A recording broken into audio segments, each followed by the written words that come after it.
Selamat sore Tribuners, Live Update sore kembali hadir menyapa Anda edisi Senin 22 Agustus 2022. Sore ini kami akan menyajikan berbagai informasi teraktual mengenai peristiwa yang terjadi di tanah air dan akan dilaporkan secara langsung oleh reporter kami di lapangan. Bersama saya Firda Ananda dan inilah Live Update selengkapnya. Kita ke berita pertama, Saudara. Ketua DPP PDIP Puan Maharani menyambangi Ketua Umum Partai Nasdem Surya Paloh di Nasdem Tower, Jakarta Pusat pada Senin 22 Agustus hari ini. Puan bersama beberapa petinggi DPP PDIP lainnya tiba di Nasdem Tower sekira pukul 11 siang. Puan tampak hadir bersama Sekjen PDI Perjuangan Hasto Kristianto, Ketua Bapilu PDIP Bambang Pacul, Charles Honoris, beserta elit partai lainnya. Informasi lebih lengkapnya akan disampaikan oleh rekan jurnalis kami dari tribunnews.com. Ada Versianus Waku yang akan melaporkannya. Silakan rekan Versianus. Baik, rekan Firman, selamat siang dan terima sekalian. Tadi baru saja Ketua DPP PDIP Puan Maharani menyambangi Ketua Umum Partai Nasdem Surya Paloh di Nasdem Tower Jakarta Pusat. Nah, tadi tampak Puan ditemani beberapa petinggi PDIP lainnya, ada Sekjen PDIP Hasto Kristianto, kemudian ada Ketua Bapilu Bambang Pacul, ada Charles Honoris dan beberapa elit partai lainnya. Mereka tiba di kantor Partai Nasdem sekira pukul 11 waktu Indonesia Barat.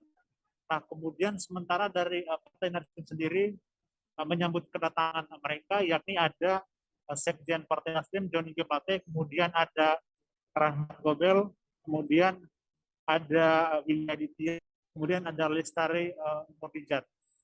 Nah, setelah pertemuan tersebut, Surya Paloh mengatakan bahwa pertemuan antar kedua partai tersebut tak hanya membahas isu-isu kekinian, namun juga membahas isu-isu masa depan bangsa Indonesia gitu.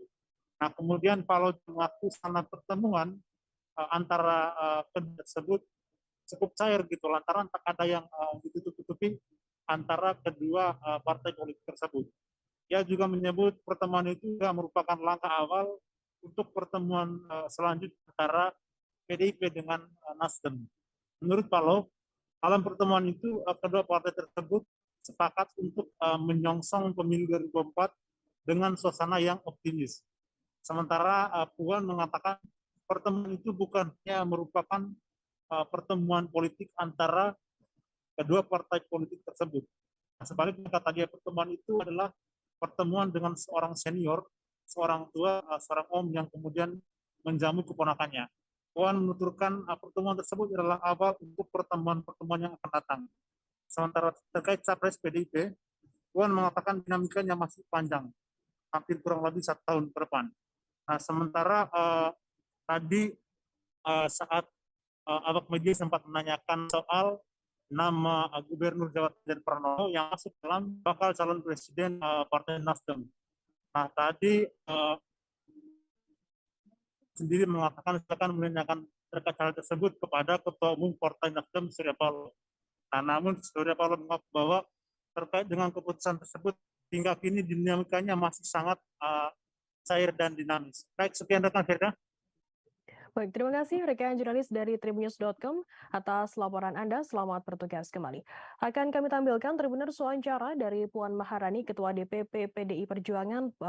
Berikut liputannya untuk Anda. Kantor Nasdem ini di belakang rumah ibu saya.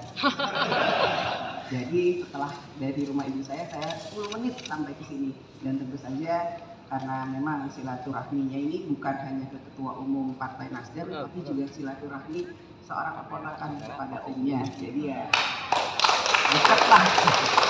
Tentu saja setelah ini saya akan melakukan silaturahmi ke insya Allah ke semua ketua umum partai politik ya untuk bisa menjajaki dan membuka ruang serta komunikasi bahwa Indonesia dibangun harus sama-sama untuk menuju tahun 2024. Tidak adanya komunikasi membuat kemudian ruang-ruang itu tertutup dan menjadi miskomunikasi. Apapun yang akan menjadi keputusannya dalam dinamika berpolitik yang akan datang, kita harus bersepakat kapan kita harus bertanding, kapan kita harus bersanding untuk Indonesia. Itu. Ya. 3 lembaga negara yakni Hey, everybody, welcome to Friday. You made it. We all made it. And we have a very fun show for you. First up, we have Ask Jason. He took some awesome questions from you, dear listeners, including such topics as why VCs slow down investing in a downturn, what makes him invest in a founder multiple times, and the traction that Uber and Calm had when he invested. We're keeping the founder train rolling.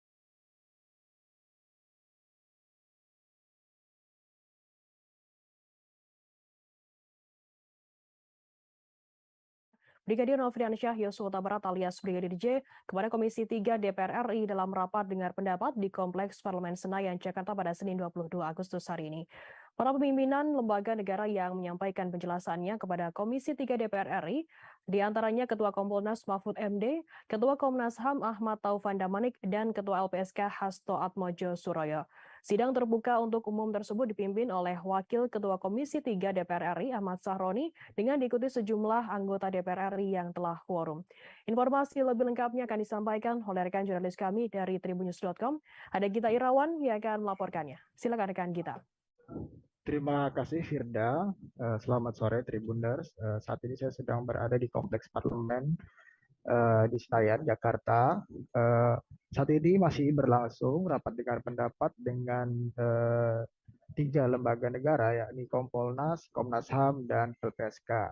Namun demikian tadi Kompolnas yang diketuai oleh Mahfud MD tadi izin untuk undur diri terlebih dahulu karena harus melaksanakan rapat atau kegiatan lainnya setelah memberikan penjelasan kepada Komisi 3 DPR RI.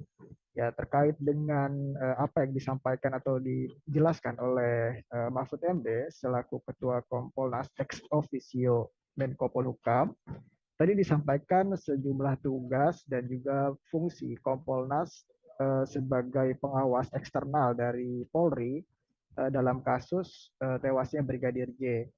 Selain itu tadi ada hal yang juga menjadi highlight dalam peristiwa tersebut, ya, dalam rapat tersebut, yakni ketika Mahfud MD didesak untuk mengungkapkan kepada DPR terkait sosok dari atau identitas dari Jenderal Bintang 3 yang akan yang mau mundur jika Verdi Sambo tidak tersangka sebelumnya. Memang Mahfud menyampaikan adanya sosok Jenderal Bintang 3 tersebut.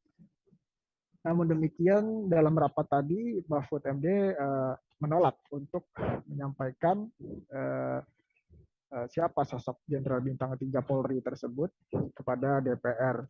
Namun dia menyampaikan hanya akan mau membukanya kepada 2 pihak, yakni Presiden RI dan kepada Kapolri Jenderal Listio Sigit Prabowo. Selain itu tadi dalam penjelasan lembaga negara lain, yakni Komnas HAM, Ketua Komnas HAM Ahmad Taufan Damanik juga menjelaskan kronologi terkait dengan kegiatan pemantauan dan penyelidikan terkait pelanggaran HAM dalam kasus tewasnya Brigadir J. Sejumlah hal yang diungkapkan oleh Taufan tadi diantaranya adalah sampai saat ini Komnas HAM belum mendapatkan ponsel dari Brigadir J. Padahal berdasarkan dari ponsel tersebut, Komnas HAM bisa membuka atau mendapatkan semakin terangnya peristiwa terkait dengan tewasnya Brigadir J. Selain itu tadi Ketua LPSK Hasto Atmojo Suroyo juga menyampaikan penjelasan terkait dengan penanganan perlindungan saksi dan korban dalam kasus tewasnya Brigadir J. Di antaranya adalah pada saat awal istri dari Verdi Sambo dan Baradae, yakni keduanya sebagai tersangka, sebelumnya telah menyampaikan permohonan untuk mendapatkan perlindungan dari LPSK. Namun seiring berjalannya waktu, LPSK kemudian menolak permohonan dari istri dari Verdi Sambo. Namun demikian mengabulkan permohonan dari Baradae sebagai justice kolaborator. Tadi LPSK juga menjelaskan sejumlah fasilitas yang diberikan LPSK setelah Baradae ditahan di rutan Bareskrim Polri sebagai tersangka kasus dugaan pembunuhan berencana terhadap Brigadir J. Fasilitas tersebut yang diberikan oleh LPSK diantaranya adalah pengawalan selama 24 jam penuh, kemudian juga makanan yang disediakan dari LPSK. Kemudian ketiga adalah pendampingan spiritual dari pemuka agama terhadap Baradae. Demikian laporan sementara yang bisa saya sampaikan. Terima kasih rekan Firda, kembali ke studio. Baik, terima kasih rekan kita dari tribunnews.com atas laporannya. Selamat bertugas kembali. Kita beralih ke informasi selanjutnya. Maksud ibu apa sih? Aku tuh sekolah buat ini loh, Bu. Ya lalu kamu pikir ibu ngejual ini untuk siapa?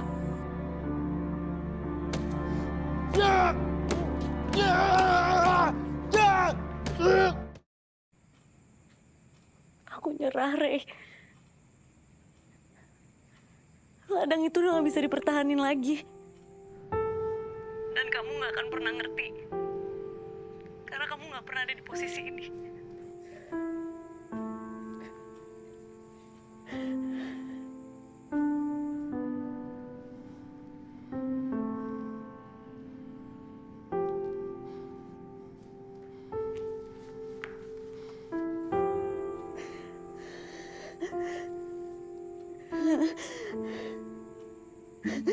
Aku takut sekarang aku kalah lagi, Uma.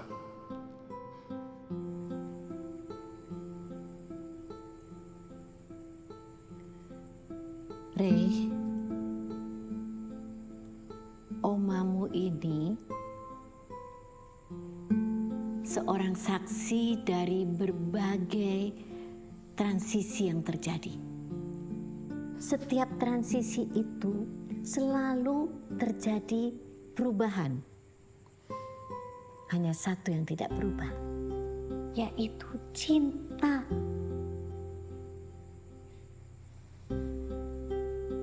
Cinta terhadap pekerjaan, cinta terhadap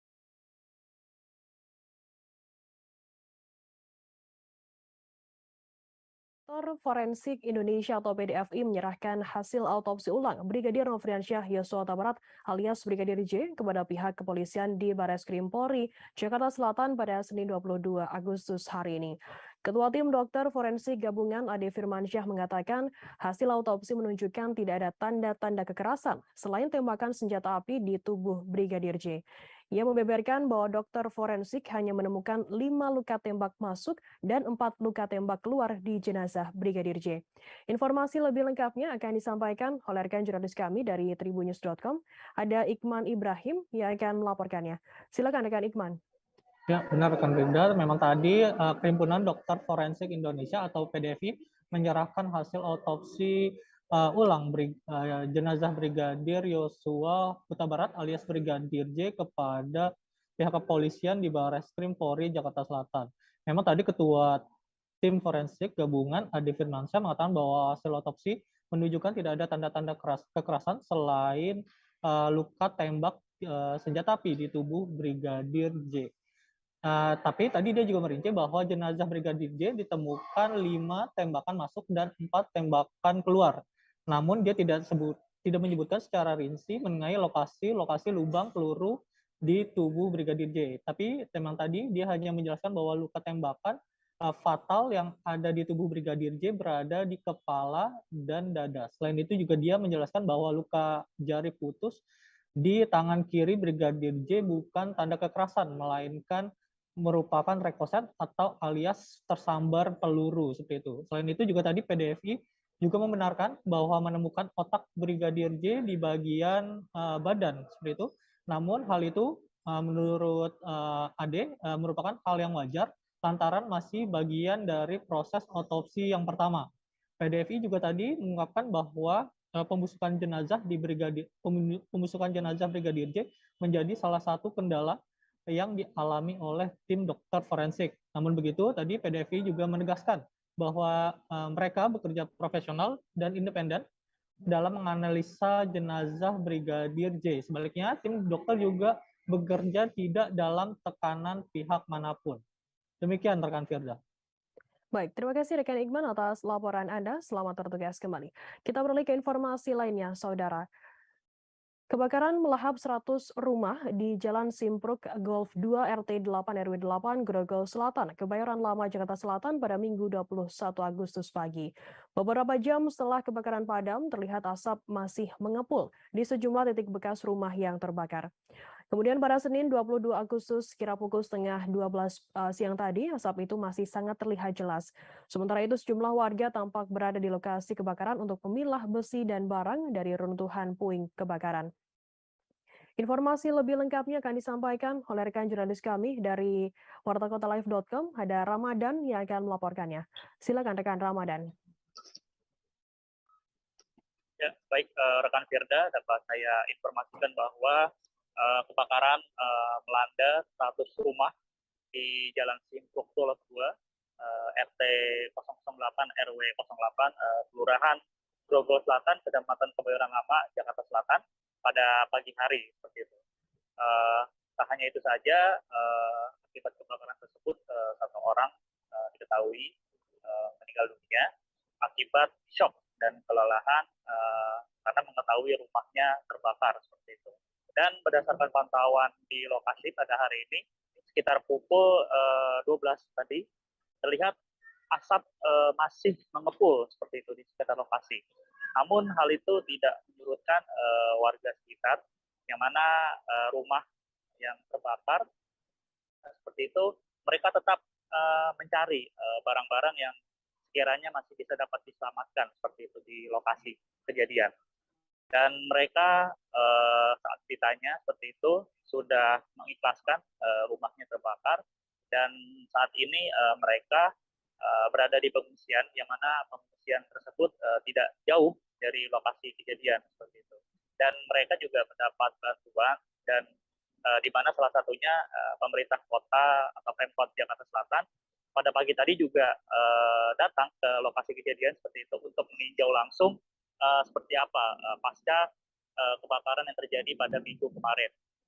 Wali Kota Jakarta Selatan, Jirin, bahkan memberikan bantuan langsung kepada warga korban yang terdampak kebakaran, yaitu bantuan berupa kasur sebanyak 100 kasur seperti itu. Munjirin berharap bantuan tersebut dapat bermanfaat bagi warga yang terdampak kebakaran pada minggu kemarin seperti itu. Dan tak hanya itu saja, Pemkot dan instansi terkait juga turut melayani warga yang terdampak kebakaran ini. Seperti misalnya memberikan KK, KTP seperti itu, yang mana barang-barang tersebut ludes terbakar akibat kebakaran yang terjadi pada minggu kemarin seperti itu. Dan tak hanya itu saja, buku nikah pun juga diganti seperti itu oleh Sudin Dukcapil Jakarta Selatan, karena memang tak hanya barang-barang seperti motor, sepeda saja yang terbakar, namun seisi rumah yang ada di lokasi kejadian juga menghanguskan seluruh barang-barang yang ada seperti itu. Baik, terima kasih rekan Ramadan Elki dari wartakotalive.com atas laporan Anda. Selamat bertugas kembali. Kita beralih ke informasi selanjutnya, Saudara. Setelah menangkap Rektor Unila, Karomani, dan kawan-kawan, kini KPK menggeledah Rektorat Unila Universitas Lampung pada Senin 22 Agustus pagi. KPK menggeledah Rektorat Unila diduga buntut dari ditetapkannya Rektor Unila Karomani sebagai tersangka dugaan korupsi. Rektor Unila Karomani menjadi tersangka KPK bersama beberapa pejabat Unila lainnya. Kini KPK menggeledah Rektor Unila terkait dengan perkara tersebut. Informasi lebih lengkapnya akan disampaikan oleh rekan jurnalis kami dari Tribun Lampung, ada Huri Agusto yang akan melaporkannya. Silakan rekan Huri.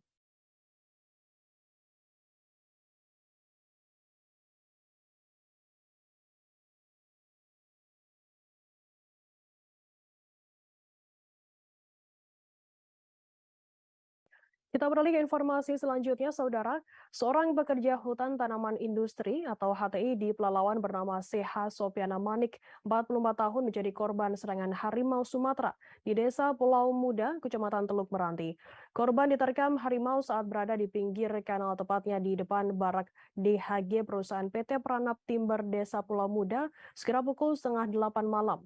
Jenazah wanita itu ditemukan keesokan harinya pada Sabtu 20 Agustus sekira pukul 2 siang. Informasi lebih lengkapnya akan disampaikan oleh rekan jurnalis kami dari Tribun Pekanbaru. Ada Yohanes Tanjung yang akan melaporkannya. Silakan rekan Yohanes. Terima kasih rekan Firda dan selamat sore semua Tribuners dimanapun Anda berada.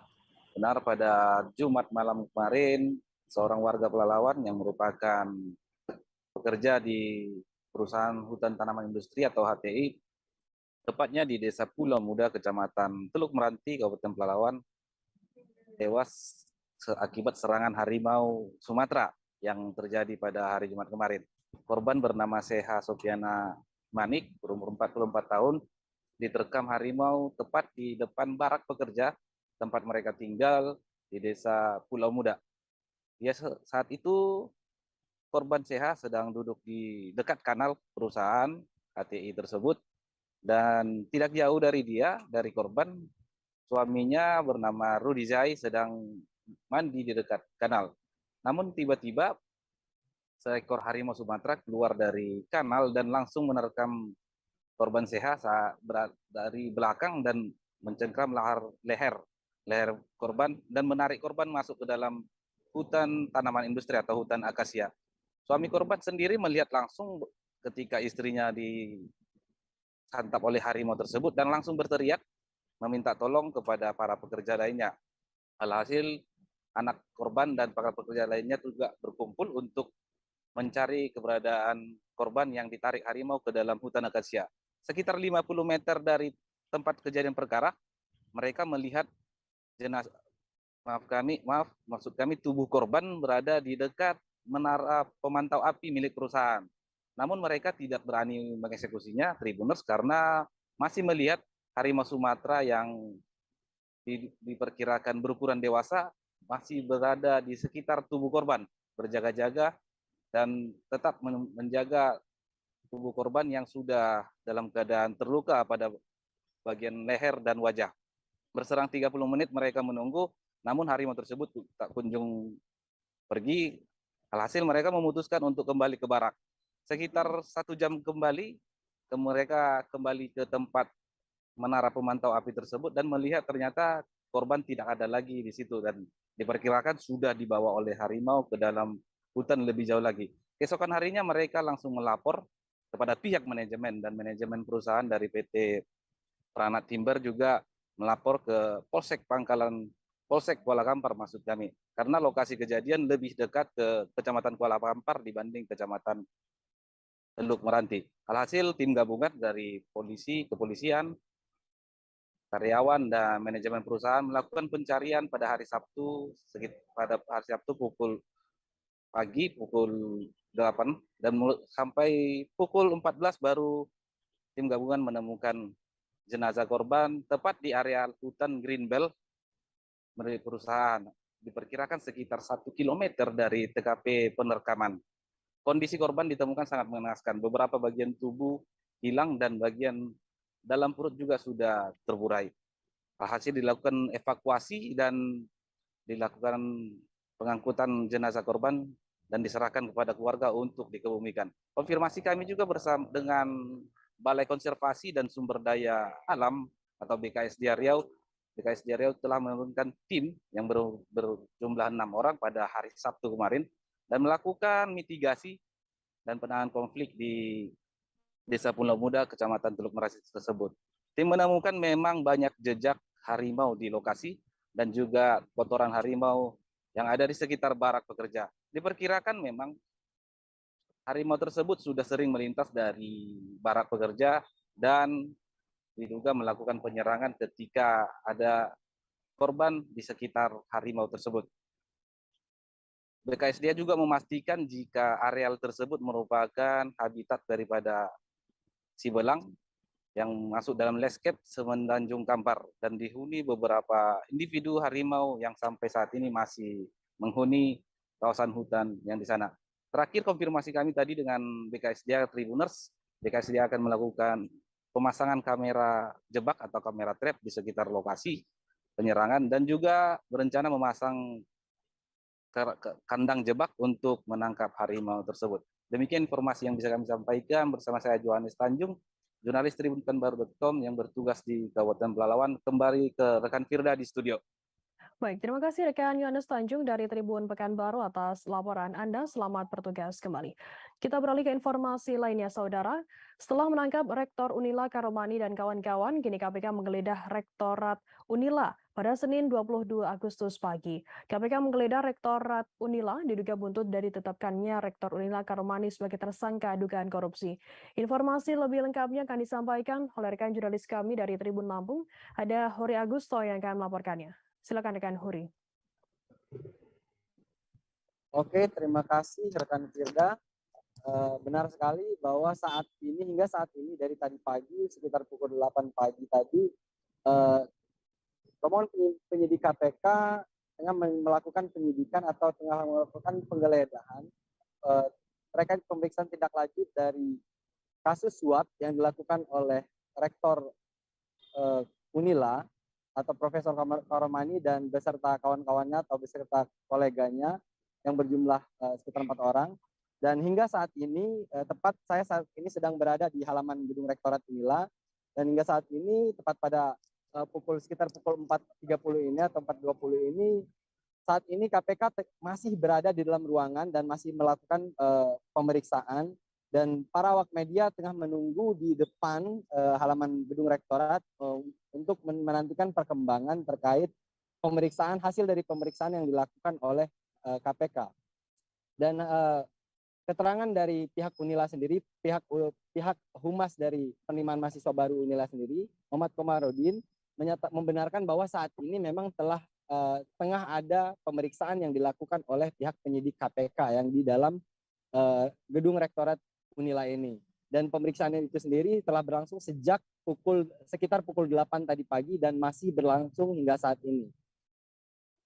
Jadi pihak media sendiri saat ini sedang menantikan hasil dari pemeriksaan KPK dan kemungkinan sore ini atau awal dari malam nanti akan keluar dari gedung Rektorat. Dan kami dari pihak media sendiri, termasuk dari pantauan Tribun Lampung sendiri, terdapat ada 5 kendaraan unit dari pihak KPK yang terparkir di halaman gedung Rektorat Unila.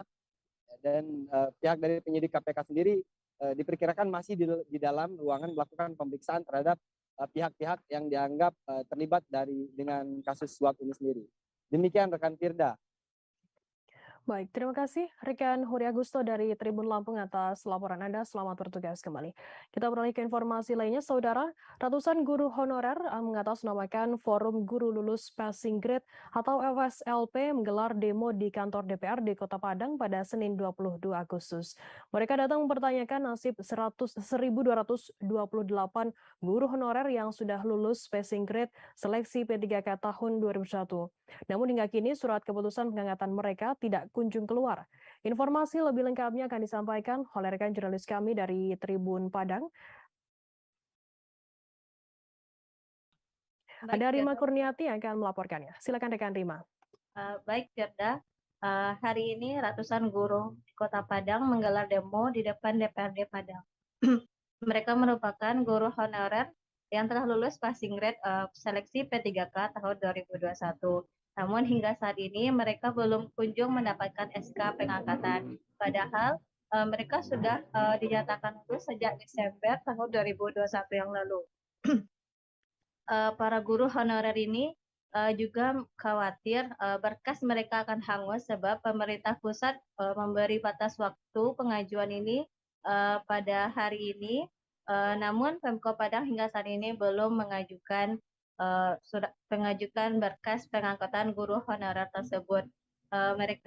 Para guru honorer saat aksi membawa membawa spanduk tuntutan dan juga menyanyikan lagu himne guru.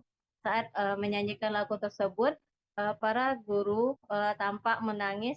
Mereka sedih akan nasib mereka.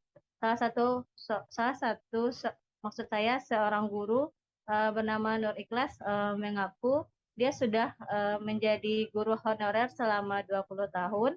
Namun SK pengangkatannya belum juga kunjung. Ia berharap segera adanya SK pengangkatan tersebut agar gajinya bisa naik. Diketahui bahwa gaji guru honorer tersebut hanya 500.000 per bulan. Para masa aksi guru honorer ini diterima oleh Ketua DPRD Kota Padang, Syafrial Kani bersama anggota DPRD lainnya. Syafrial Kani mengatakan bahwa untuk anggaran sendiri, DPRD Padang sudah menyediakan anggaran sekitar 16 miliar untuk 1.108 guru honorer tersebut. Ia juga mempertanyakan kenapa pemerintah Kota Padang tidak kunjung mengajukan formasi guru honorer tersebut. Hingga saat ini, guru honorer tersebut masih menggelar aksi di DPRD Padang. Mereka menanti kedatangan wali kota untuk menjelaskan berapa formasi yang diterima. Dan sebagian para guru juga berencana melanjutkan aksi mereka di rumah dinas wali kota. Para guru yang tergabung dalam forum guru lulus passing grade Pemko Padang tahun 2021 ini mengaku sudah melakukan berbagai cara agar mereka segera mendapatkan SK. Mereka sudah berulang kali melakukan audiensi dengan DPRD Padang. Mereka juga sudah mendesak Pemko Padang dan mereka juga sudah menemui Kemenpan RB. Namun hingga saat ini nasib mereka belum jelas dan mereka khawatir tidak bisa diangkat sebab hari ini adalah batas terakhir pengajuan formasi P3K tahun 2022. Begitu laporannya Firda dari Kota Padang. Baik, terima kasih rekan Rima dari Tribun Padang atas laporan Anda. Selamat bertugas kembali. Ratusan purnawirawan TNI menggeruduk Mapolsek Lembang dan mendatangi tempat kejadian perkara penusukan Letkol Infanteri Purnawirawan Muhammad Mubin, 63 tahun, Minggu 21 Agustus.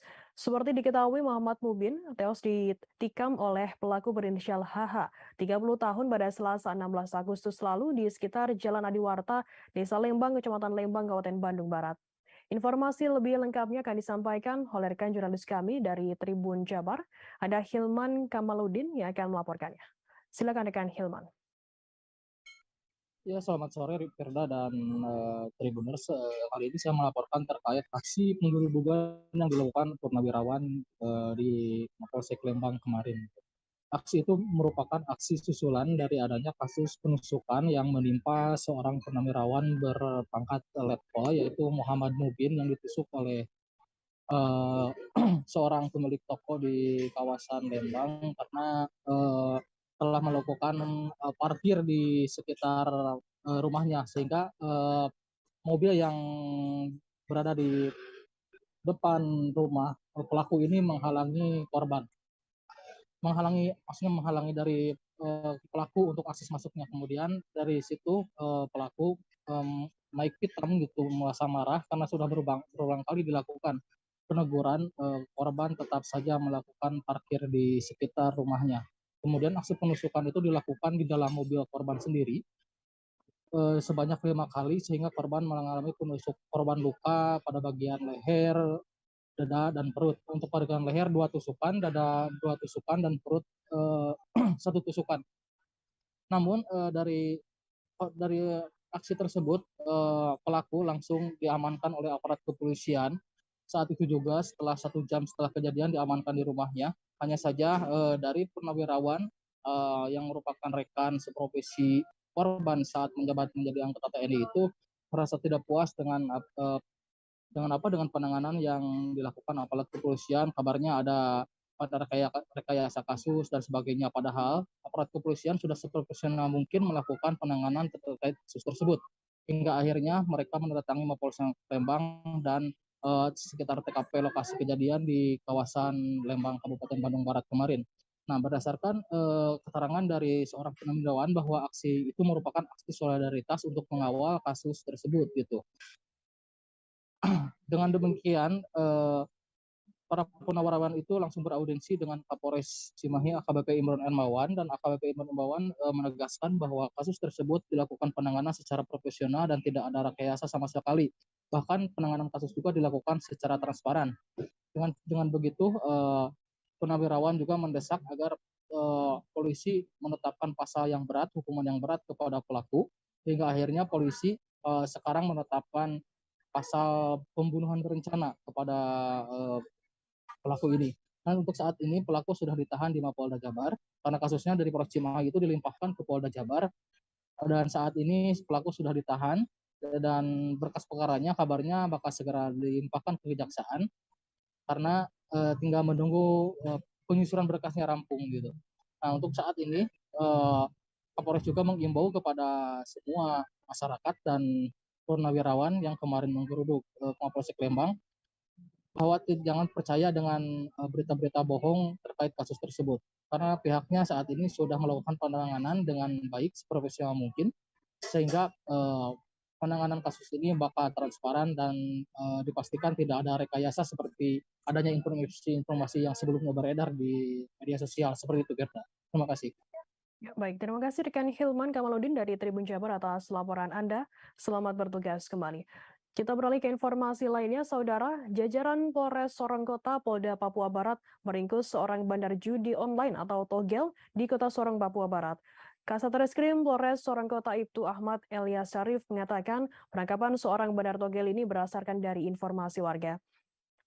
Bandar judi online yang diciduk Polres Sorong Kota berinisial FS alias Udin, yang mengaku berdasarkan hasil pemeriksaan pelaku FS beraktivitas sendirian dan tidak ada yang membackup. Informasi lebih lengkapnya akan disampaikan oleh rekan jurnalis kami dari Tribun Papua Barat, ada Safwan Asaria yang akan melaporkannya. Silakan rekan Safwan.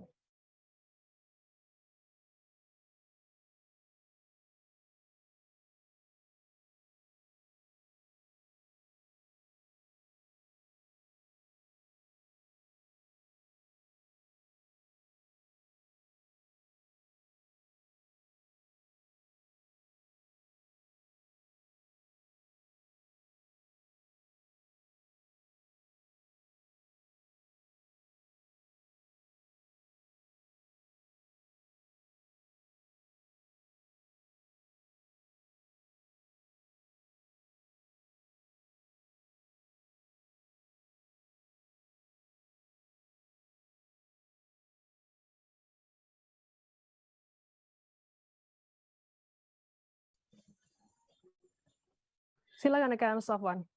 Iya, baik. Firda dan juga Tribuners dimanapun Anda berada, hari ini dapat saya kabarkan dari Kota Sorong, Papua Barat, bahwasanya jajaran Polres Sorong Kota telah meringkus seorang bandar togel ataupun bandar judi online di wilayah hukum Polres Sorong Kota, yang mana bandar togel tersebut berinisial FS alias Udin.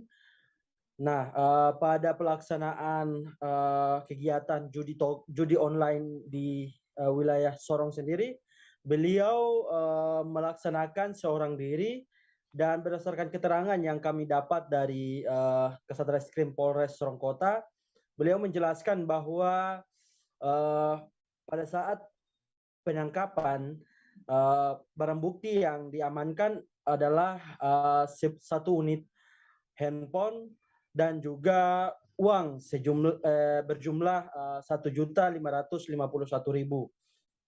Nah, selain itu beliau menyampaikan bahwa dari kegiatan yang dilaksanakan di Sorong Kota Sorong sendiri telah berjalan sekitar kurang lebih 3 bulan. Nah, jika dikalkulasikan keuntungan yang ia dapat bisa mencapai kurang lebih per bulannya itu bisa sampai 3 bulan menjual togel di wilayah Sorong Kota sendiri bisa mencapai sekitar 90-an juta. Nah, atas kejadian ini beliau menjerat dengan pasal 303 KUHP dengan ancaman hukuman kurang lebih 10 tahun penjara. Selain itu, beliau juga sampai saat ini masih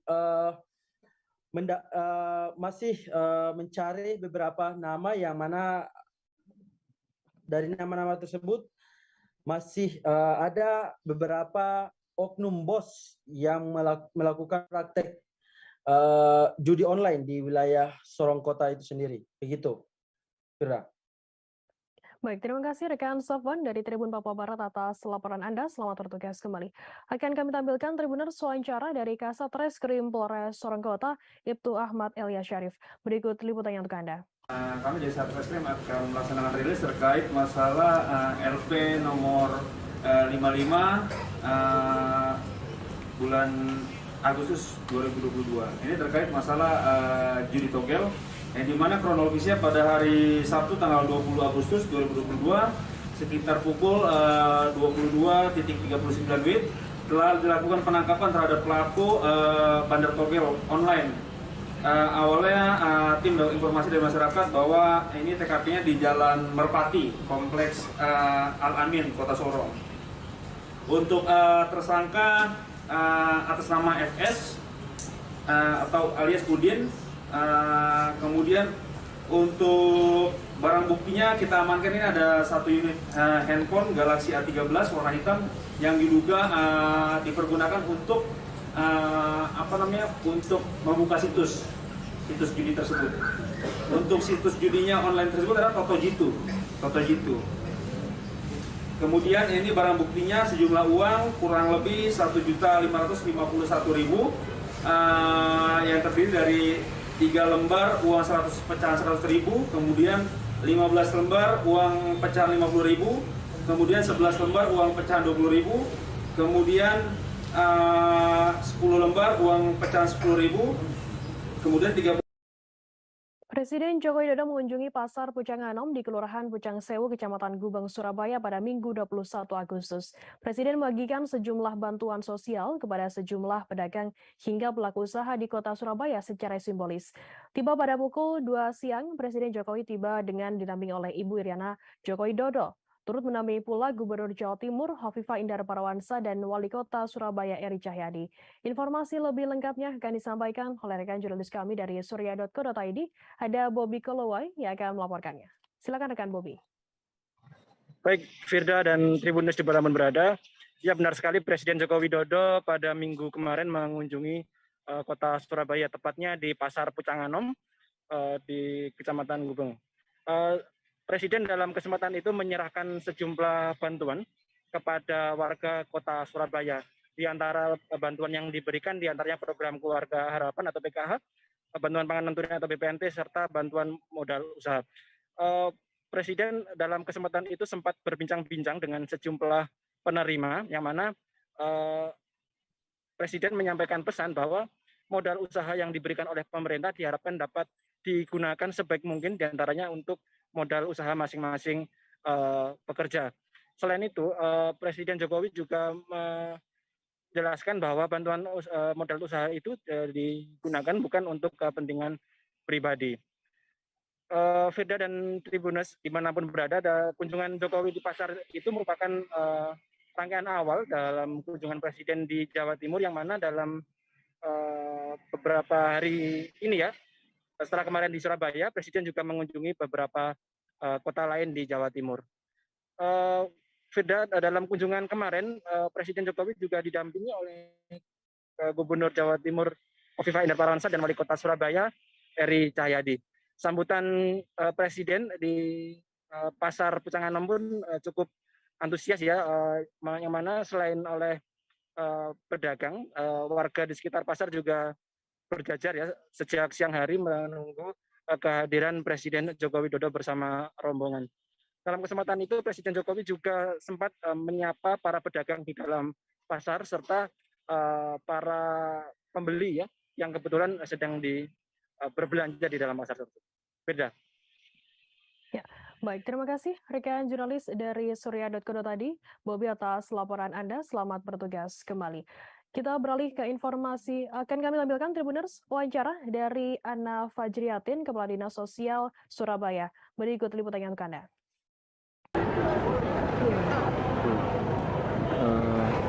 Untuk yang kali ini yang wawancara buana.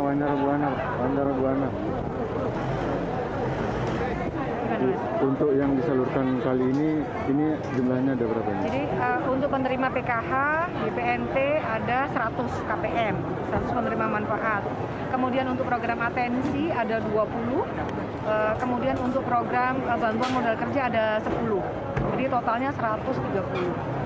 130. Itu ya tadi yang modal itu untuk apa yang kayak gini itu apa kan? Jadi gini, ada beberapa di pusat itu ada beberapa bidang atau dirjen begitu yang membawahi program-program itu. Jadi ada program atensi, itu adalah asistensi rehabilitasi sosial. Selain bantuan modal. Perjuangan Muhammad Syaiful, 27 tahun, warga Tambak Segaran, Kota Surabaya untuk bertemu Presiden Joko Widodo di Kota Pahlawan tak sia-sia. Sebab tak hanya bertemu langsung, Syaiful bahkan mendapatkan jaket yang dipakai oleh Presiden Jokowi.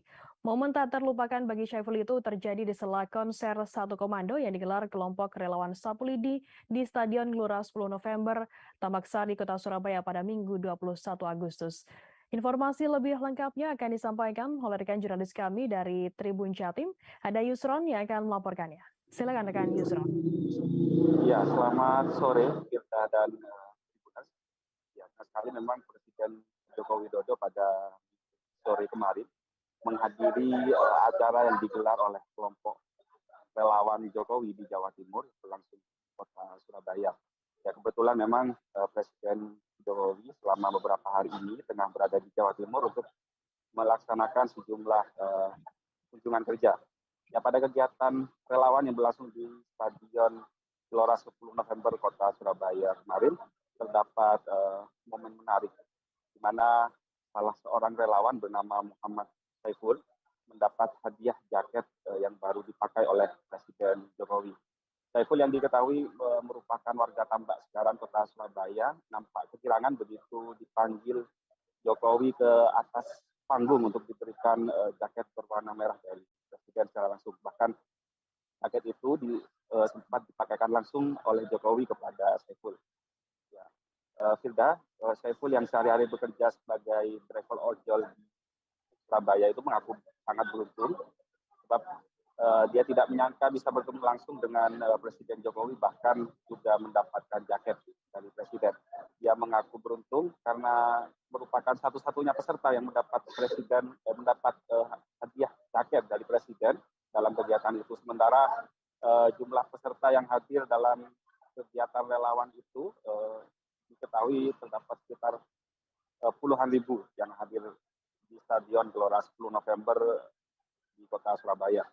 Ya, saat ditemui, Syaiful mengaku sangat senang sekali, bahkan dia mengulang-ulang pernyataan senang ini saat ditanya saat turun dari panggung.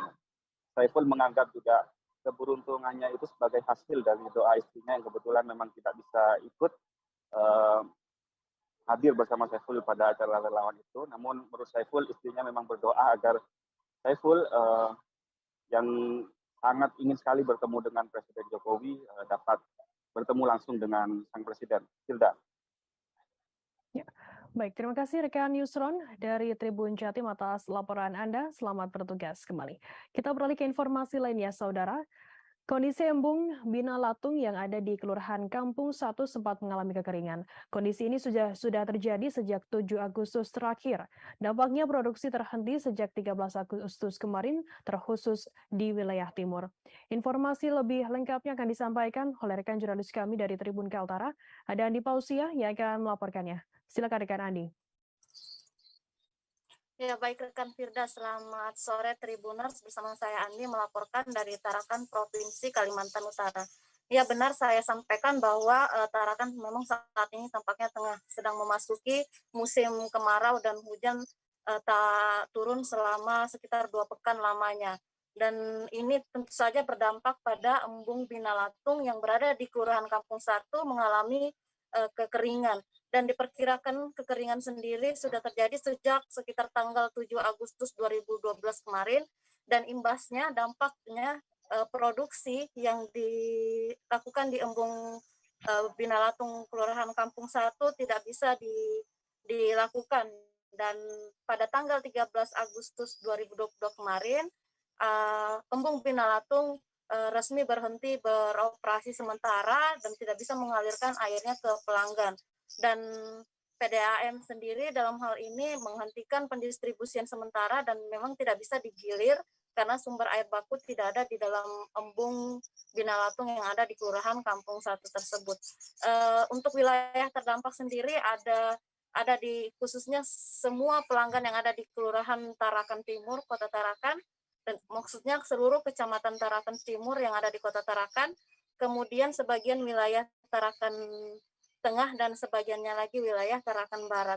Dikatakan Direktur Perumda Air Minum PDAM Tirta Alam Kota Tarakan, Bapak Iwan Setiawan yang ditemui di lokasi embung belum lama ini, ia menyebutkan total khusus untuk di Tarakan Timur sendiri, Kecamatan Tarakan Timur yang terdampak ada sekitar 7.157 KK. Sementara untuk yang di Tarakan Tengah dan di Tarakan Barat juga mencapai sekitar 13 ribuan KK. Dan memang ia menjelaskan bahwa keringnya embung Binalatung yang ada di Kelurahan Kampung 1 ini karena memang selama ini embung ini hanya berfungsi sebagai wadah atau menampung air hujan, dan embung ini tidak memiliki sumber air baku sehingga ketika terjadi kemarau embung ini tidak bisa difungsikan dan pipa yang ada di Kampung 1 pun tidak bisa dioperasikan dan memang kondisinya di sana juga tidak ada sungai.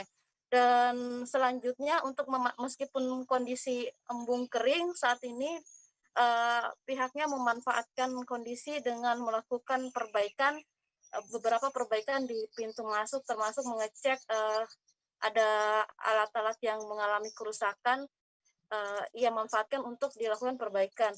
Dan dikatakan Iwan Setiawan sendiri untuk IPA Kampung Bugis dan embung Persemaian saat ini masih dikatakan aman dan normal dan tidak berdampak pada penghentian pendistribusian ke pelanggan.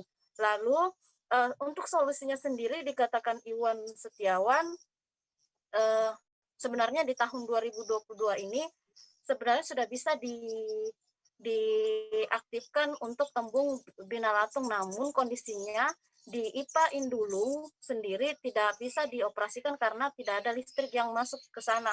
Saat ini sendiri PLN sudah menjanjikan untuk IPA yang ada di untuk Indulung yang ada di Binalatung bisa dioperasikan, bisa masuk listriknya per September ataupun Oktober 2022 mendatang. Dan jika nanti Indulung ini sudah beroperasi, maka ia sudah bisa mengalirkan airnya atau bahan baku airnya ke embung Binalatung yang ada di Kampung 1. Dan kemudian untuk sebagai bentuk CSR dari PDAM sendiri, mulai beberapa hari terakhir kemarin sudah dilakukan pembagian air bersih di sejumlah wilayah terdampak. Dikatakan Sunarto, Kabak Humas PDAM Tarakan, pihaknya memulai dari Tarakan Timur untuk seluruh pelanggan yang terdampak.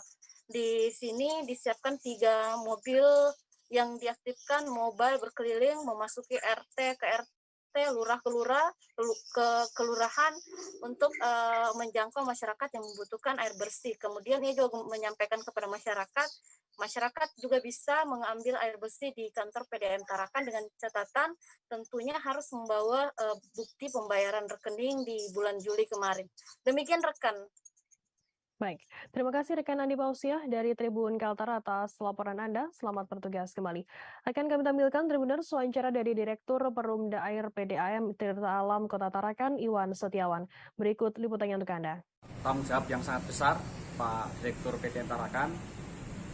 Nah, kita membagi air secara gratis kepada wilayah terdampak yang meliputi kurang lebih hampir 10.000 ya kalau terdampak semuanya itu daerah Tarakan Timur, Tarakan Tengah, kalau Tarakan Barat itu kayaknya sebagian, dan kami hari ini sudah menyebar ke beberapa titik.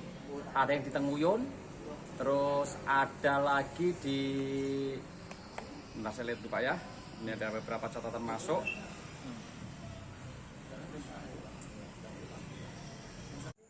Ini kering sudah sejak seminggu terakhir ini ya, seminggu terakhir ini. Jadi kami menghentikan produksi di IPA Binalatung karena airnya sudah tidak ada. Tapi ini juga kesempatan kita untuk memperbaiki embung. Misalnya pintu-pintu kita cek semua, mungkin ada yang bocor, ada yang apa namanya, ada yang kurang, itu kita baiki. Kayak tadi itu ada pekerja itu kan, jadi kesempatan kita. Akibat dari apa namanya keringnya embung ini yang terdampak itu di sebagian Tarakan Tengah dan Tarakan Timur. Tapi kalau yang dari IPA Kampung Bugis, Persemaian Juwata itu aman, nggak ada masalah. Yang masalah cuma di Tarakan Tengah dan Tarakan Timur, seluruh Tarakan Timur. Kira-kira ada berapa pelanggan tuh ya Pak terdampak ya? 5.000 pelanggan? Lebih mungkin. Lebih ya? Ini Tarakan Timur 7.000 lebih, 7.157. Tarakan Tengah sekitar 13.000 lah pelanggan yang terdampak. 13.000 lebih pelanggan yang terdampak akibat apa namanya matinya IPA Kampung Satu. Ini biarpun ya? Mati total sudah. Berarti tidak bisa bergilir juga, tidak bisa ya? Tidak bisa karena tidak ada airnya. Hafrizal, warga Batu Ampar, Kecamatan Bunguran Timur, Kabupaten Natuna, terperangkap dengan fenomena langka dan unik. Pasalnya, sebuah pohon pisang di pekarangan rumah orang tuanya berbuah 2 tandan sekaligus. Pada Minggu 21 Agustus, tampak pohon pisang jenis pisang masak hijau itu tumbuh di pekarangan rumah orang tua Hafrizal di Jalan Hang Jebat, Batu Ampar, Ranai Kota, Kecamatan Bunguran Timur, Kabupaten Natuna. Pohon pisang itu berbuah 2 tandan sekaligus, di mana dari pucuk pisang itu keluar 2 untayan tandan pisang dan 2 jantung pisang. Informasi lebih lengkapnya akan disampaikan oleh rekan jurnalis kami dari Tribun Batam, ada Ilham Muhammad yang akan melaporkannya. Silakan rekan Ilham. Baik rekan Firda, jadi dan sobat Tribuner semua, bahwasanya telah terjadi peristiwa unik, maksud kami fenomena unik, di mana adanya pohon pisang yang berbuah 2 tandan sekaligus, di mana hal tersebut pun menjadi sontak jadi pembicaraan sejumlah warga di lokasi tersebut. Satu di antaranya adalah Hafrizal, yaitu warga Batu Ampar, Kecamatan Bunguran Timur, Kabupaten Natuna, Provinsi Kepulauan Riau, di mana ia mengaku terperangah ketika mengetahui adanya pohon pisang yang berbuah 2 tandan sekaligus, dan pohon pisang itu sendiri tumbuh di pekarangan rumah orang tuanya. Nah, menurut pantauan kami pada hari Minggu tanggal 21 Agustus 2022, tampak pohon pisang itu berjenis pisang masak hijau ya, di mana tampak dari pucuk pisang itu keluar 2 untayan dari buah pisang, dan di situ terdapat 2 jantung pisang. Di mana menurut Hafrizal, kejadian hal itu cukup aneh karena menurutnya pada umumnya pisang biasanya ketika berbuah hanya berbuah 1 tandan seperti itu. Namun berbeda halnya dengan adanya pohon pisang tersebut yang tumbuh berbuah 2 tandan sekaligus yang tumbuh di pekarangan rumah orang tuanya. Menurutnya kejadian ini memang sangat aneh dikarenakan memang selama dia tinggal di Natuna, khususnya di Natuna, itu baru pertama kali melihat dan menyaksikan adanya pohon pisang yang tumbuh yang berbuah 2 tandan sekaligus. Nah, sementara itu rekan Firda dan Tribuner semua, pada saat itu kami juga sempat melakukan live Facebook di akun Facebook Tribun Batam, di mana dari netizen Tribuners ada yang berkomentar bahwasanya hal itu sudah biasa. Menurut sejumlah netizen berkomentar bahwasanya netizen tersebut pernah menyaksikan dan melihat adanya hal serupa yang terjadi di mana pisang berbuah 2 tandan sekaligus. Meski begitu, Sobat Tribuners dan juga rekan Firda, Hafrizal tetap keheranan dikarenakan memang itu baru pertama kali terjadi di wilayah Natuna, Provinsi Kepulauan Riau. Sehingga di mana fakta itu juga terkuak ketika ibu dari Hafrizal sedang menyapu pekarangan rumahnya dan kemudian melihat adanya pohon pisang yang tumbuh dan berbuah dengan 2 buah tandan. Sebenarnya fakta itu Hafrizal juga menjelaskan bahwasanya pohon pisang itu ditanam oleh adiknya, namun pada saat itu kami tidak bisa bertemu dengan adiknya dikarenakan sedang berada di luar daerah. Menurut Hafrizal, pisang tersebut sudah ditanam oleh adiknya sekitar 5 atau 6 bulan yang lalu. Kemudian keluar buahnya 2 tandan sekaligus, seperti itu. Demikian rekan Firda. Baik, terima kasih rekan Ilham Muhammad dari Tribun Batam atas laporan Anda. Selamat bertugas kembali. Kita beralih ke informasi lainnya, Saudara. Stok bahan bakar minyak atau BBM jenis Pertalite kosong di 2 stasiun pengisian bahan bakar umum atau SPBU dalam kota Tambolaka, Sumba Barat Daya, yakni SPBU Radamata di depan Pasar Lama Tambolaka dan SPBU Keretana sekitar 3 km ke arah selatan kota Tambolaka, Sumba Barat Daya. Sedangkan BBM jenis Pertamax tersedia cukup banyak. Nampak suasana lengang karena hanya sesekali datang warga mengisi BBM jenis Pertamax. Kondisi itu berbeda bila tersedia BBM jenis Pertalite. Biasanya terjadi antrean kendaraan mengular mengisi BBM jenis Pertalite di 2 SPBU tersebut. Informasi lebih lengkapnya akan disampaikan oleh rekan jurnalis kami dari Pos Kupang. Ada Petrus Peter yang akan melaporkannya. Silakan rekan Petrus.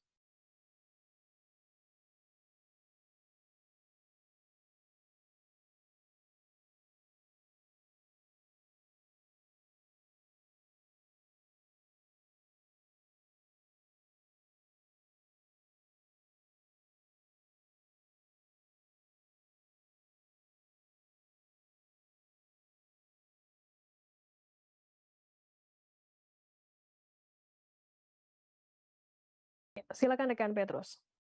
Ya, selamat sore Tribuners. Dapat saya laporkan dari Kota Tambolaka, Ibu Kota Kabupaten Sumba Barat Daya, Provinsi Nusa Tenggara Timur, bahwa hampir 1 bahkan 2 minggu terakhir ini persediaan BBM di 2 stasiun pengisian bahan bakar umum yang ada di Kota Tambolaka, Ibu Kota Kabupaten Sumba Barat Daya, kosong. Hal itu lebih karena biasanya stok itu sehari bisa menerima 8.000, tapi akibat antrian begitu panjang, baik sepeda motor maupun kendaraan mobil, maka bisa sehari bahkan 2 hari bisa habis. Hal itu karena apa? Masyarakat mengisi BBM bukan hanya untuk keperluan yang sifatnya strategis, tapi lebih kepada untuk kepentingan bisnis. Artinya apa? Mereka berusaha mengisi sebanyak mungkin BBM Pertalite yang ada di SPBU lalu dijual kepada masyarakat secara eceran dengan harga cukup mahal, yaitu 20.000 per botol atau 10.000 per setengah botol. Dapat saya laporkan pula bahwa untuk stok pertama memang kondisinya cukup bagus, artinya baik, namun masyarakat enggan mengisi karena harganya cukup mahal. Akibatnya apa? Suasana di 2 SPBU itu, baik SPBU yang berada di Radamata di depan Pasar Lama Kota Tambolaka maupun SPBU Keretana yang berada sekitar 3 km ke arah selatan Kota Tambolaka, itu Kota Kabupaten Sumba Barat, nampak sepi. Dapat saya gambarkan pula bahwa hari ini Senin tanggal 22 Agustus 2022 kondisi persediaan BBM khusus jenis Pertalite masih sama, di mana SPBU di Radamata maupun di Keretana nampak sepi. Menurut petugas SPBU bahwa persediaan BBM jenis Pertalite khusus di SPBU Radamata baru saja habis tadi siang. Sementara yang di SPBU Keretana dari kemarin habis. Menurut petugas bahwa hampir setiap kali mereka mendapat pasokan kurang lebih 8.000 bahkan sampai 16.000 liter untuk jenis BBM Pertalite dari Depot Pertamina Waingapu, Kabupaten Sumba Timur. Namun akibat antrian atau permintaan masyarakat yang begitu tinggi khusus untuk Pertalite, maka menyebabkan sering terjadi kekosongan jenis Pertalite ini, karena masyarakat lebih mengutamakan untuk kepentingan bisnis. Sementara untuk BBM Pertamax nampak banyak atau kurang peminat karena harganya cukup mahal. Lalu berkaitan dengan rencana pemerintah pusat untuk menaikkan harga BBM, menurut masyarakat Kota Tambolaka, Sumba Barat, mereka minta pemerintah pusat untuk mempertimbangkan kembali menaikkan harga BBM karena hal itu akan menambah beban bagi masyarakat kecil di daerah ini. Mereka menyampaikan bahwa suasana ekonomi masyarakat saat ini sangat susah akibat pandemi virus COVID-19. Karena itu mereka berharap pemerintah harusnya memberi kesempatan kepada masyarakat di daerah ini atau masyarakat Indonesia pada umumnya untuk mengembangkan usaha pasca terjadinya COVID-19 ini. Demikian yang dapat saya laporkan dari Kota Tambolaka, Ibu Kota Kabupaten Sumba Barat Daya, Provinsi Nusa Tenggara Timur. Baik, terima kasih rekan Petrus dari Posko Pengatas laporan Anda. Selamat bertugas kembali. Kita beralih ke informasi lainnya, Saudara. Kapolsek YGT Ibda Iwayan Artawan bersama Babin Kamtibmas Desa Nebe, Bribka Solihin mendampingi warga Desa Nebe di Kecamatan Talibura menanam bawang merah. Kegiatan pendampingan penanaman bawang merah dilakukan bersama kelompok tani Rutun Lian di Desa Nebe, Kecamatan Talibura, Kabupaten Sika pada Sabtu 20 Agustus pagi. Kelompok tani penanaman bawang merah tersebut dipelopori atau dibentuk oleh Bribka Solihin, anggota Babin Kamtibmas Polres Sika, Polsek YGT Subsektor Nebe dengan lahan seluas setengah hektar are. Informasi lebih lengkapnya akan disampaikan oleh rekan jurnalis kami dari Tribun Flores, ada Arnold Wilianto yang akan melaporkannya. Silakan rekan Arnold. Baik, Firda dan juga Tribuners dimanapun berada, dapat saya laporkan dari Kabupaten Sika, Pulau Flores, Nusa Tenggara Timur. Memang benar Firda, Kapolsek YGT Ibda Iwayan Artawan bersama Bribka Solihin yang merupakan seorang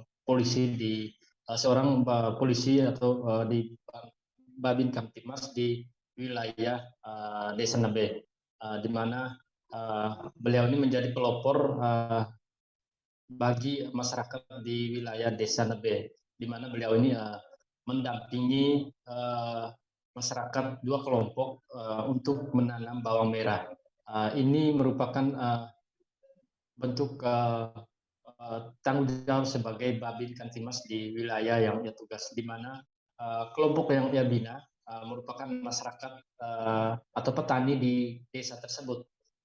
Dari kelompok yang ia bina ini, mereka mulai mendampingi mulai dari persiapan bedeng penanaman hingga panen nanti, di mana kemarin Bribka Solihin bersama Kapolsek YGT mendampingi masyarakat menanam bawang merah di kebun warga seluas 1,5 hektar, di mana kebun ini juga akan dijadikan tanaman bawang ini juga akan dijadikan menjadi kebun, dijual kembali ke masyarakat, dijual kembali ke warga lain untuk menopang kehidupan warga di wilayah Desa Nebe, Kecamatan Talibura. Dan bukan hanya di Desa Nebe saja, tapi ia pun mendampingi beberapa desa lainnya, yaitu salah satunya di Desa Lomada, dan juga ada permintaan lain dari kecamatan tetangga, yaitu Kecamatan Waiblama. Dan berkat kelompok yang ia bina ini mendapat bantuan bibit bawang merah dari pemerintah desa untuk mengembangkan tanaman bawang merah di wilayah Desa Nebe. Demikian Firda. Ya, baik. Terima kasih rekan Arnold Wilianto dari Tribun Flores atas laporan Anda. Selamat bertugas kembali. Akan kami tampilkan Tribuners wawancara dari Bribka Solihin, Babin Kamtibmas Desa Nebe. Berikut liputannya untuk Anda.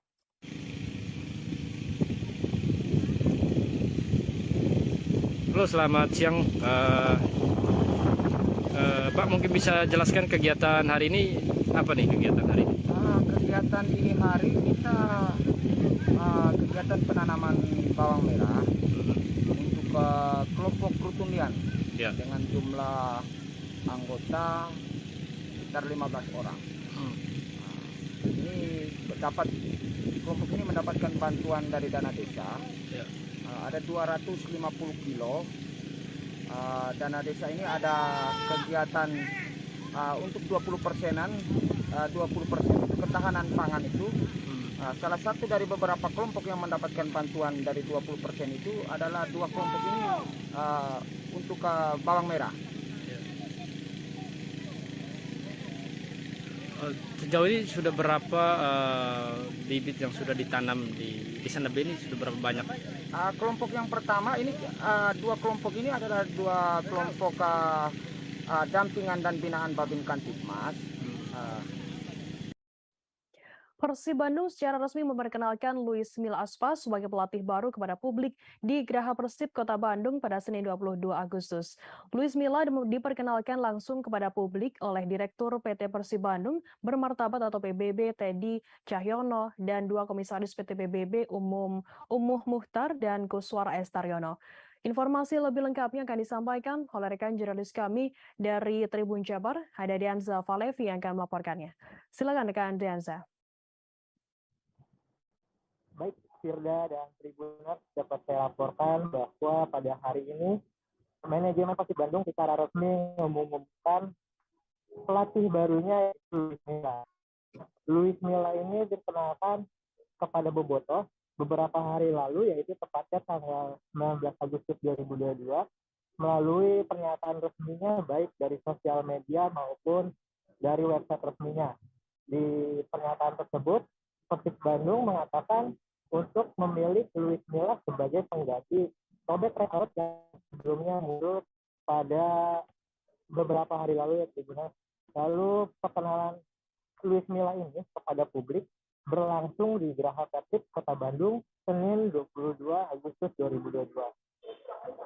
Luis Milla diperkenalkan oleh PT PBB baik dari direktur maupun dua komisarisnya, yaitu Teddy Cahyono serta Umar dan Kuswara Estariono.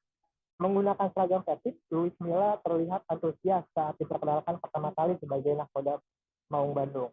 Pria asal Spanyol ini bahkan mengungkapkan alasan dirinya memilih Persib Bandung untuk menjadi tim pelabuhannya. Sejak awalnya ada komunikasi dengan seluruh jajaran Persib, dirinya yakin bahwa Persib ini memiliki keseriusan hingga keprofesionalisan dengan memilihnya Luis Milla sebagai pelatih. Dengan begitu, Luis Milla yakin bahwa Persib Bandung ini merupakan tim selanjutnya untuk melanjutkan karir sebagai pelatih. Dirinya pun mengatakan selain memperbaiki hasil dari musim ini, dirinya juga ingin atau meminta kepada bobotoh supporter Persib Bandung serta manajemen untuk bersatu atau bisa dikatakan ingin melewati masa-masa sulit bersama seperti itu. Dirinya pun juga percaya dengan kebersamaan yang kuat dari supporter maupun manajemen Persib, Maung Bandung bisa menjadi tim yang lebih baik ke depan. Keseriusan dirinya untuk menangani Persib juga ditunjukkan dengan konferensi pers pada hari ini. Dirinya mengatakan pelatihannya, diantaranya itu pelatih fisik ataupun asisten pelatih. Adapun mengenai target Luis Milla pada musim ini, dirinya masih belum direkrut saat paruh musim atau pramusim, karena pada saat itu seorang pelatih bisa bekerja atau lebih membangun ide yang lebih baik. Dan dirinya juga sebelum mengakhiri sesi jumpa pers, dirinya sempat mengatakan terima kasih pada pelatih sebagai Robert dan Albert. Dia mengatakan Robert telah membawa Persib ini yang lebih baik atau membangun Persib yang saat ini. Dia pun menyatakan respect-nya kepada Robert karena Robert ini menurutnya merupakan salah satu pelatih yang di Indonesia yang memiliki pengalaman yang lebih banyak. Seperti itu Firda yang mungkin saya dapatkan. Ya, baik. Terima kasih rekan Dianza dari Tribun Jabar atas laporan Anda. Selamat bertugas kembali. Kita beralih ke informasi selanjutnya, Saudara. Iklim investasi di bidang properti yang ada di Kabupaten Penajam Pasar Utara atau PPU tumbuh positif seiring pindahnya ibu kota negara atau IKN ke Kecamatan Sepaku. Hal itu seperti dikemukakan oleh Kepala Dinas Penanaman Modal dan Perizinan Terpadu 1 Pintu PPU Alimuddin pada Minggu 21 Agustus. Yang menyampaikan bahwa hingga Agustus 2022 ini telah ada tambahan sebanyak 6 pengembang yang berinvestasi di Benua Taka. Para pengusaha sektor properti tersebut tersebar di Kecamatan Penajam, Waru, dan Babulu. Informasi lebih lengkapnya akan disampaikan oleh rekan jurnalis kami dari Tribun Kaltim, ada Nita Rahayu yang akan melaporkannya. Silakan rekan Nita. Baik, Firda dan Tribuners, dapat kami laporkan bahwa iklim investasi di bidang properti yang ada di Kabupaten Penajam Pasar Utara kini telah tumbuh positif seiring perpindahan ibu kota negara atau IKN Nusantara ke Kecamatan Sepaku. Hal itu seperti diungkapkan oleh Kepala Dinas Penanaman Modal dan Perizinan Kabupaten Penajam Pasar Utara Alimuddin kepada tribunkaltim.co beberapa waktu lalu. Ia menyampaikan bahwa hingga Agustus 2022 ini telah ada tambahan investasi sebanyak 6 pengembang yang berminat untuk mengembangkan investasinya di benua Taka. Keenam pengusaha tersebut memang masih berasal dari pengusaha lokal seperti dari Penajam Pasar Utara sendiri serta dari kota sekitar seperti Samarinda dan Balikpapan. Namun para pengusaha sektor properti tersebut sejauh ini telah mengembangkan usahanya di Kecamatan Penajam, Waru dan Babulu. Sementara untuk daerah Sepaku sendiri yang notabene merupakan daerah dari ibu kota negara, sejauh ini dijelaskan Alimuddin bahwa belum ada investasi yang masuk ke daerah tersebut.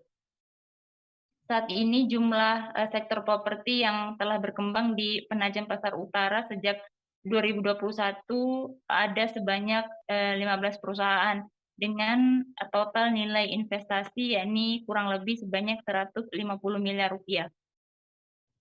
Seiring masifnya pembangunan di ibu kota negara, kata Alimuddin bahwa potensi pertambahan jumlah investor yang akan masuk terutama di bidang properti ini akan terus ada. Hal itu karena diperkirakan mobilitas orang akan semakin banyak dengan adanya ibu kota ini dan perpindahan penduduk juga akan semakin masif. Demikian, Firda. Ya. Baik, terima kasih rekan Nita dari Tribun Kaltim atas laporan Anda. Selamat bertugas kembali. Kita beralih ke informasi lainnya, Saudara. Abdul Malik Ahmad, 46 tahun, pemuda asal Amerika Serikat, sangat mencintai seni bela diri asal Indonesia, yakni pencaksilat. Kecintaan terhadap pencaksilat ini pun membuat Ahmad memutuskan untuk menggeluti silat sebagai keseharian kehidupannya. Saking cintanya, Ahmad sudah menggeluti pencaksilat semenjak berusia 15 tahun. Ahmad mengaku menggeluti pencaksilat berawal dari kegiatan yang dilakukan di masjid sekitaran rumahnya. Informasi lebih lengkapnya akan disampaikan oleh rekan jurnalis kami dari Tribun Bogor. Ada Rahmat Hidayat yang akan melaporkannya. Silakan rekan Rahmat.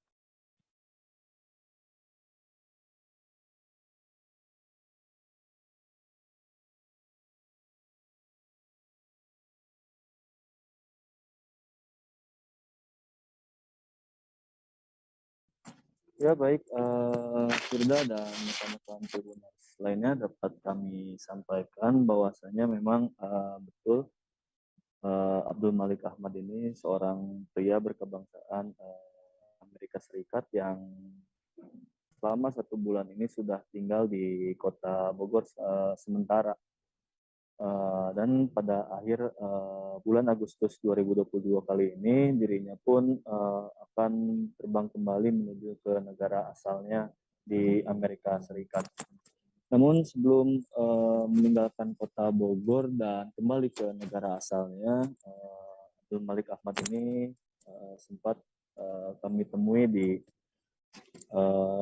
area Kebun Raya Bogor dalam festival pencak silat Cup yang diadakan oleh pihak pengelola kebun raya yakni PT Mitra Natura Raya pada periode hari Jumat sampai Minggu kemarin.